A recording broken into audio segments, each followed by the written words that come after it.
Magandang hapon na mga kamotodik. So welcome back sa aking YouTube channel. So ngayon nasa video ito, ituturo ko naman sa inyo kung ano yung technique sa pag vulcanize ng interior. So sa pagtatanggal ng interior na hindi na natin kailangan pang baklasin yung buong gulong. Itong gulong na to, so hindi na natin kailangan tanggalin sa motor. So dito na lang sisikwatin na natin dito ang interior. So dito na natin hugutin. So ganito lang yan mga kamotodik. So una, halimbawa, kung may hangin pa yung gulong nyo, pasingawin nyo muna, tanggalin nyo muna yung valve o yung valvula. So, pagkatanggal nyo na, pisilin nyo pa ikot yung gulong nyo para mawala sa pagkadikit sa rim. Yan, ganito. So, ayan. So, pagkatapos, ganito yung mga kamotodik.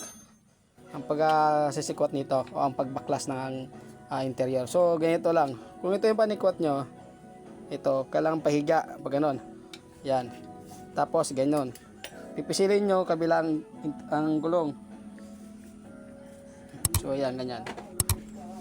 Ayan, huwag nyong bibiglain. So, pisil-pisilin nyo lang. So, ayan. So, pag nakaganin na nasikwat nyo na yung isa panikwat, alalayan nyo to, hawakan nyo. Dahil pagka hindi nyo hinawakan yan, lalo na pagka matigas yung gulong na binabaklas nyo, pipitik yan. Babalik sa mukha nyo yan. So pagkatapos nakaganyan na, itong isa naman ang ganun din. Ayan, ganito pagsikwat. Ayan o. Oh. So yan, ganyan lang. Dire-diretso na yan.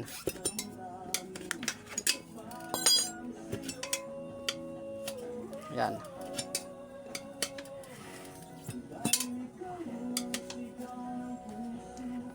Ayan, so sa mga hindi pa nakapag-subscribe sa aking channel, so paki-pindot po ng subscribe.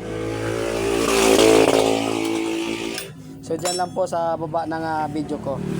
At papindot na rin po yung notification bell para lagi po kayong updated sa mga bago kong video kagaya nito.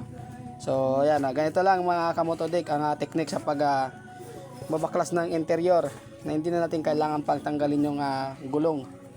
So lagi kayong magtatanggal ng interior dito sa may sprocket, sa side ng sprocket mismo, sa lip side. So ayan, ganyan lang. So ganyan lang kasimple mga kamotodik. So ngayon short video lang ito. So ayan, maraming salamat at baka sana nakatulong sa iyo ang video na to.